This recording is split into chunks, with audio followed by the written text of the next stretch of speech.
Assalamualaikum warahmatullahi wabarakatuh. Alhamdulillah wassalatu wassalamu ala Rasulillah Sayyidina Muhammadin ibni Abdullah wa ala alihi wa ashabihi wa mawala. La haula wa la quwata illa billah, amma ba'du wa ba'du tahiyah. Para pemirsa dan penggemar SCTV dan juga para jamaah sekalian, yang insya Allah kita semuanya dimuliakan dan dicintai oleh Allah Subhanahu wa Ta'ala. Alhamdulillah, segala puji dan puja serta syukur kita panjatkan kehadirat Allah Subhanahu wa Ta'ala. Teriring pula selawat dan salam kita haturkan keharibaan besar junjungan alam baginda Rasulullah Muhammad Sallallahu Alaihi Wasallam. Para pemirsa SCTV yang berbahagia, kita melanjutkan kembali tema kajian kita setiap malam Jumat, yakni kitab Hamami, dalam hal ini tafsir Yasin, yang memang sudah kurang lebih 2 minggu. Mohon maaf karena kita ada kesibukan yang lain, dan alhamdulillah kita bisa memulai kembali dan melanjutkan kembali tema kajian kita halaman 3 pada ayat itunzira qauman ma unzira abahum. Namun sebelumnya mari sama-sama kita baca kitab surah Al-Fatihah, khususan kepada pengarang kitab ini. Mudah-mudahan kita semuanya yang mengkaji, yang mendengarkan, yang menyimak, dan yang melihat, mudah-mudahan diberikan keberkahan dan keridhaannya dari Allah Subhanahu wa Ta'ala. Al-hazimiyah wa likulli niyatin sholihah wa ila hadratin Nabil Mustafa Muhammad Rasulullah sallallahu alaihi wasallam qasah wa musannif fi hadzal kitab bi ayyan ta'ala fi barakati al-Fatihah. A'udzubillahi minasyaitonir rajim.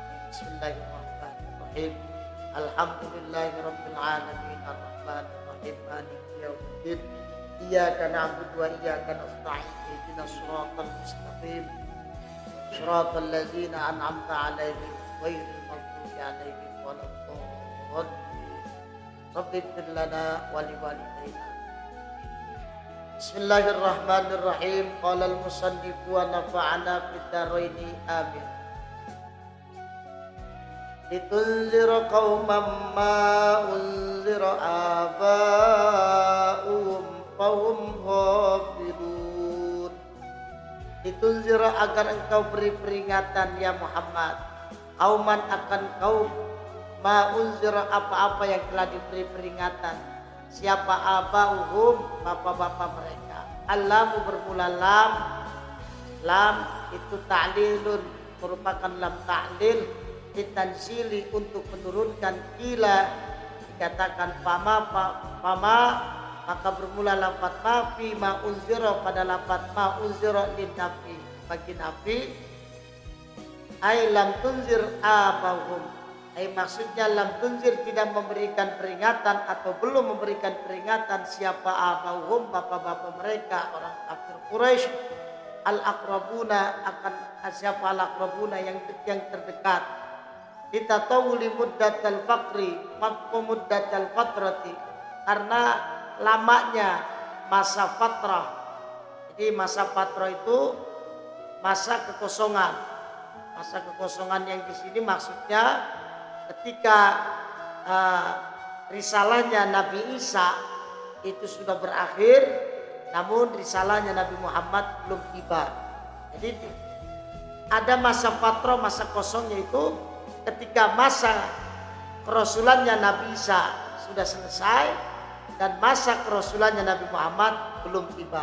Nah, manusia-manusia yang hidup di pertengahan itulah yang dikatakan adalah masa fatrah.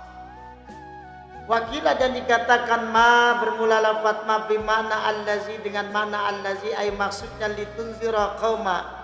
Litunzira agar engkau berikan peringatan kauman akan kaum allazi unzira yang telah diberikan, yang mana telah diberikan peringatan bihi dengan ma siapa abahum, bapak-bapak mereka. Fahum maka bermula mereka orang-orang Quraisy itu ghafiluna lalai anil imani dari iman warusyi dan petunjuk, yakni ya Muhammadu, wahai Muhammad, anzalna kami turunkan ilaika kepadamu hazal qur'ana akan ini Al-Quran, litahawufa bihil qauma, agar engkau memberikan rasa takut kepada kaum dengan Al-Quran, memberikan peringatan, maksudnya allazina lam yakhufu, bagi mereka-mereka yang tidak ada rasa takut, wal muradu, dan bermula yang dimaksud minal qaumi, dari kaum, itu kaum Quraisy, yaitu kaum Quraisy.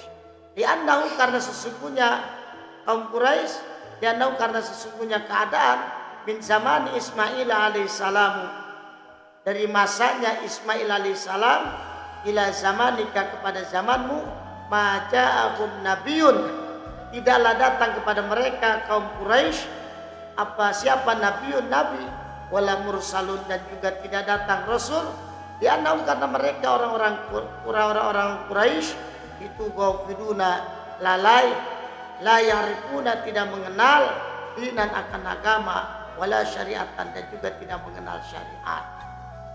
Jadi Al-Quran ini Allah Ta'ala turunkan kepada Nabi kita baginda Rasulullah Muhammad sallallahu alaihi wasallam, supaya kita ini ada rasa takut tentang ancaman-ancaman Allah, di mana Al-Quran juga berfungsi sebagai pembeda, Al-Furqan bainal haqqi wal batil, antara yang hak dan yang batil.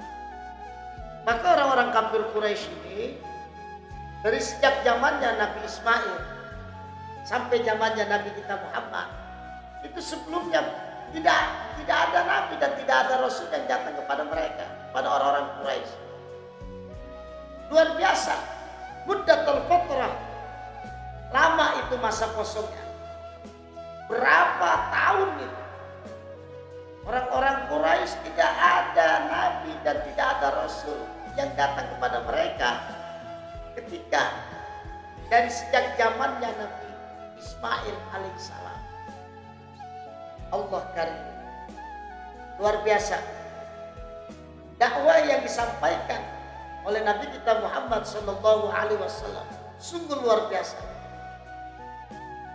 Bagaimana kerasnya orang yang sudah ratusan tahun tidak ada nasihat, tidak ada penasehat, tidak ada pembimbing, tidak ada petunjuk. Luar biasa betapa kerasnya pada waktu itu orang-orang kafir Quraisy, orang-orang Quraisy. Lalu disitulah Allah Ta'ala turunkan Nabi kita Muhammad sallallahu alaihi wasallam di kota suci Makkah Al-Mukarramah. Terutama di situ banyak kaum-kaum Quraisy. Bila mana Nabi Muhammad sallallahu alaihi wasallam, subhanallah, beliau adalah orang yang penyantun, orang yang sabar, orang yang tegas. Maka pantas kata Allah Subhanahu wa taala, diutusnya Nabi Muhammad dan diutusnya ajaran Islam. Wa ma arsalnaka illa rahmatan lil alamin. Tidaklah kami utus engkau ya Muhammad melainkan sebagai rahmat, curahan rahmat, kasih sayang. Untuk siapa? Bukan hanya untuk si A, si B, untuk hanya satu kaum, bukan hanya untuk 3 kaum, tapi melainkan lil alamin, untuk seluruh alam. Untuk seluruh alam. Maka saya secara tegas mengatakan, jangan sekali-kali mengatakan Islam radikal. Islam itu tidak mengenal ajarannya yang radikal. Kalaupun memang ada orang yang berbuat radikal, maka itu adalah orangnya, dan jangan mengatakan itu adalah agamanya, yaitu Islam. Islam tidak ada yang radikal. Kenapa? Karena Islam dibawa dengan landasan dan dengan fondasi rahmah lil alamin, rahmat bagi seluruh alam.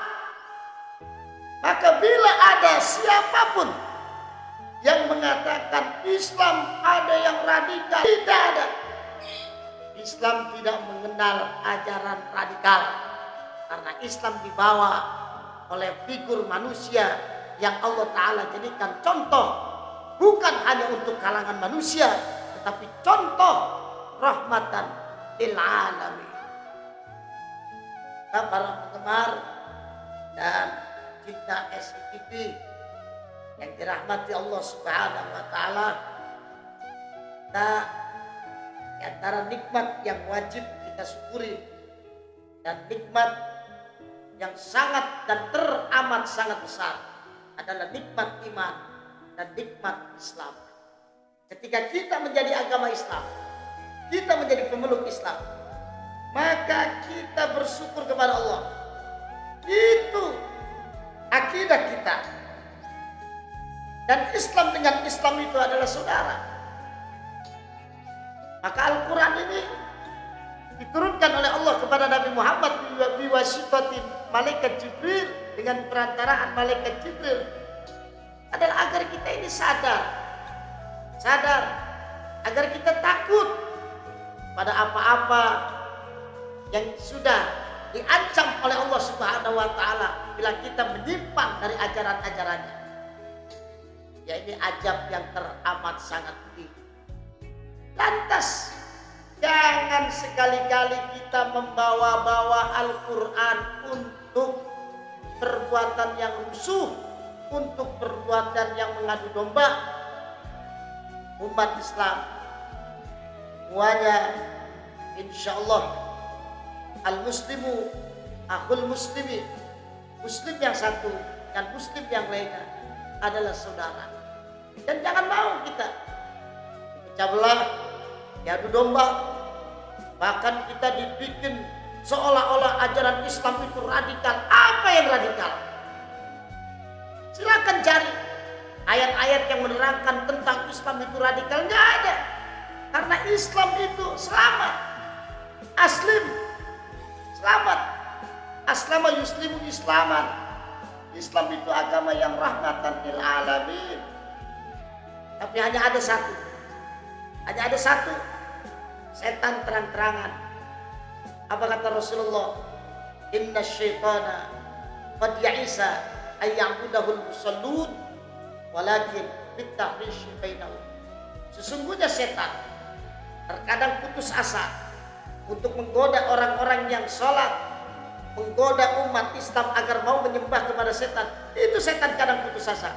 Tapi ingat, Rasulullah ingatkan kepada kita, setan tidak akan pernah berputus asa sampai hari kiamat untuk mengadu domba antar sesama umat Islam. Jadi bila mana ada umat Islam yang mau diadu domba, maka ingatkan bahwasanya itu adalah ajaran-ajaran setan yang selalu bitahrish bainahum, mengadu domba dan menanamkan bibit-bibit permusuhan di kalangan sesama saudaranya antar sesama umat Islam. Para pemirsa penggemar SCTV yang dimuliakan oleh Allah Subhanahu wa Ta'ala, maka orang-orang Quraisy ini betapa kerasnya. Dan Nabi Muhammad juga diingatkan oleh Allah dalam Al-Qur'annya, "Lau kunta fazzan ghalizal qalbi dan faddu min haulika fa'fu anhum." Al-ayat. Kalau sekiranya Nabi Muhammad menyampaikan ajaran Islam dengan cara yang keras, maka orang-orang Quraisy akan lari dari Muhammad, akan menghindar dari ajaran Islam. Jadi ajaran Islam tidak mengenal ajaran yang keras. Siapapun, para ustadz, para da'i, mubalik yang mengajarkan ajaran Islam dengan ajaran yang keras, maka itu bukan ajaran Islam yang sesungguhnya dan bukan ajaran Islam yang sebenarnya. Ingat ayat ini, "Lau kunta fazzan ghalizal qalbi lan faddu min haulika." Kalau sekiranya engkau ya Muhammad menyampaikan Islam itu dengan keras, semua masyarakat akan kabur dan akan lari dan tidak ada yang tertarik dengan ajaran Islam. Sedih kita melihat perkembangan fenomena yang terjadi sekarang ini. seolah-olah ajaran orang-orang Islam itu demen dan suka untuk jadi domba. Tidak. Kenapa? Karena yang suka dan demen serta tidak akan putus asa menanamkan bibit-bibit permusuhan, bagaimana hadis Rasulullah tadi, walakin kita rish bainahum, yakni setan tidak akan pernah berputus asa untuk menanamkan bibit-bibit permusuhan di antara sesama umat Islam. Para jamaah yang dimuliakan dan dicintai oleh Allah Subhanahu wa taala, apalagi efek daripada corona ini, terkadang kita antar saudara bisa ribut hanya gara-gara ekonomi, hanya gara-gara perselisihan masalah kecil. Maka dalam kitab diajarkan agar supaya kita kefakiran kita, kemiskinan kita Allah Ta'ala hilangkan. Maka setiap kita memasuki rumah kita, jangan lupa untuk membaca La ilaha illallah Muhammadur Rasulullah. Ini ucapan ini, perkataan ini, kalimat ini biasakanlah ketika kita masuk ke dalam rumah kita untuk senantiasa membaca La ilaha illallah Muhammadur Rasulullah. Agar apa? Agar azhabahullahul faqra, Allah akan menghilangkan kefakiran dan juga kemiskinan. Mudah-mudahan kajian tema kitab kita ini ada manfaatnya, diberkahi dan diridhoi oleh Allah Subhanahu wa taala, dan semoga kita semuanya diberikan keamanan dan perlindungan oleh Allah Subhanahu wa taala dari segala wabah, musibah, mara bahaya, bencana, sehingga kita, keluarga kita, masyarakat kita, dan jamaah kita semuanya sekali lagi diberikan keridhaan dan keberkahan oleh Allah Subhanahu wa taala. Hadanallahu wa iyyakum ajmain. Subhanakallahumma wa bihamdika asyhadu an la ilaha illa anta astaghfiruka wa atubu ilaik. Allahumma muwaffiq ila aqwamit thoriq. Wassalamu alaikum warahmatullahi wabarakatuh.